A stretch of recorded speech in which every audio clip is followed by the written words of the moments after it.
Welcome back to Gotham. Been a hot minute, over a year in fact, but we're continuing on all the same.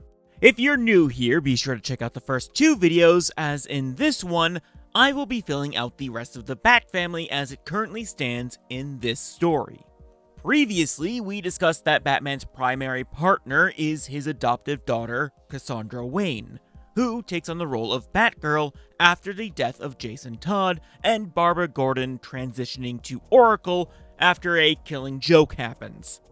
And since the Gotham City Holy Grail War story is putting in some under the Red Hood elements, that of course means Jason Todd's coming home.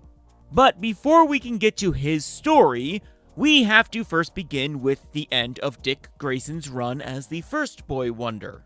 As per usual, Dick grows up and leaves Gotham for Bloodhaven after a falling out with Bruce, becoming Nightwing. This relationship is especially stressed thanks to how Batman operates in this universe. As I am taking bits and pieces of Type Moon lore and mixing them in, concepts have exponentially more power. So, Bruce takes great care to show that the Batman isn't human. Taking in Dick, adopting him, and making him Robin did soften that slightly, but not really that much in the grand scheme of things. And eventually, Dick couldn't take the inhuman nature of the job any longer. Think Tristan's "The King Has No Heart" bit from Artoria's backstory. And that will actually be the last Type Moon bit for a good few minutes in this video, I do apologize. Anyway, while Dick is in Gotham's sister city opening an outreach center named after his parents to run during the day, Batman once again is a solo gig. That is, until he catches some kid taking the wheels off his car. Though, in this case, it would be Bruce Wayne's custom personal car. Sticking with the whole not human thing, there's no Batmobile at this time. Though an eccentric billionaire in a city like Gotham would probably put similar security measures on his day-to-day car and no one would bat an eye. Regardless, this is how he met Jason Todd as a young teen, doing his best to survive after the death of his mother and seeming abandonment by his father. Bruce would end up taking him in as the philanthropist that he is, and what would end up giving Jason the title of Robin this time around is when the kid managed to sneak into the Batcave without tripping the alarms. And so, Jason Todd would be the new Boy Wonder for a few years, working alongside Batman and sometimes Barbara Gordon's Batgirl. She would be a more independent figure during this time period. Then, one day, the Joker would go on an especially brutal rampage, kidnapping Barbara as Jim Gordon's run for mayor is in full swing. He ends up crippling her and luring in Jim to torture the both of them in terrible ways, ultimately being stopped by the dynamic duo before further harm could be done. Gordon's campaign would be emboldened, as his daughter mostly recovered with the help of donations from Wayne Industries, though is now in a wheelchair, and the Joker would be locked in Arkham Asylum for less than 6 months. Because that is when he is broken out by his own psychiatrist, Dr. Harleen Quinzel, whom he manipulated and molded into his own twisted will. On and off crime would happen from the two over the course of almost a year, though he would strangely seem tamer, less brutal, more silly. The body counts got lower, to sometimes even being 0. But this was all build-up to his biggest punchline. Using Harley as a distraction, he set forth a plan that led to the death of no less than 5,000 people in a single night. When Batman and Robin confronted them, an angry Jason fell for the bait, wanting revenge, and was captured while Batman was defusing a bomb. The next time he would see Jason, it would be as the young man was a crumpled and bloody mess on the floor, a smile painted on his face. That would also be the last time the Joker would be seen in Gotham City. His whereabouts, even through the story of Gotham City Holy Grail War, are unknown.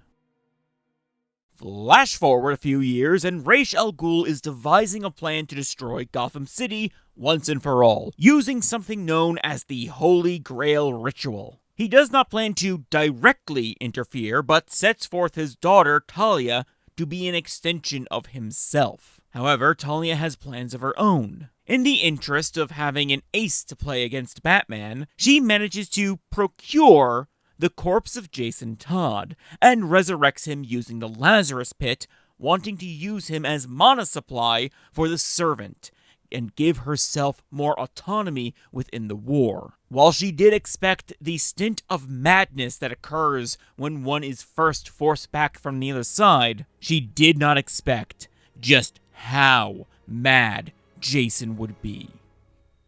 In his last moments, all Jason knew was the Joker's face and his laughter. It imprinted on him, infected him, and now it's all that he had. Coming out of the pit, he would brutally attack Talia and escape, cackling all the way as he found his way back to Gotham City. Normally, the lunacy of resurrection should last no more than a week without care, but it would carry on with Jason for months, though his normal consciousness would eventually start to fight back against the Joker plaguing his mind, giving him moments of lucidity and an understanding of what he needed to do. He learned what he could, prepared, and donned a new persona, inspired by one that his murderer once took, the Red Hood. His sole goal in the Grail War is revenge, and hoping that that would get the laughing to stop echoing in his head. To this end, he summons the archer Ashwataman, though accidentally imprints a bit of madness enhancement onto him thanks to his own state of mind.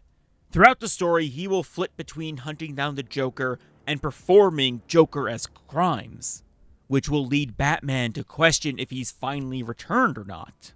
The two will encounter each other in passing, but knowing how his old man thinks, Jason would always give Batman the slip. Easier now with all of the chaos going on with servants and their insane masters. Everything is accentuated by the master-servant dynamic of Jason and Archer. Not just because of the madness feedback loop, but because as two angry people, they really understand each other. Jason has been alone since waking up from the pit, but now has someone that can help temper him to a certain extent. Neither is of clear mind, but there is an understanding and trust between the two. Now, the next and possibly final video of the series will be where I introduce all of my takes on the villains of the story. Well, mostly villains, but we'll get to that. Sorry that it took me so long to get this part out. The wombo combo of burnout and not having the budget to get all of the art I want is killer. But know that I am constantly thinking about this series and refining it more and more. Like Talia, I've conceptualized her as a type of homunculus. Think Einsburn kind of homunculus, like full autonomy and thing like that. There's a whole backstory that I just don't know how to put out. So know that there's deep lore that I am thinking about for this universe while trying to mix together DC and Type Moon. I'll figure out something for like those bits at some point, hopefully. But if you want to help me get these videos out faster, you can consider becoming a channel member. It will definitely help. I will be sharing special behind-the-scenes arts and info about this series to members. But I understand if you are unable to. So, in lieu of that, you can like this video, subscribe to the channel, leave a comment, and share it with your friends. That also helps more than you could possibly imagine. And speaking of support, I would be remiss to not give a huge thank you to the wonderful artists that helped make this video possible. They are amazing to work with, and their links are in the description if you want to check them out for yourselves. Hopefully the next installment isn't 365 days away. Regardless of what happens, I do hope to catch you next time in the void. Later.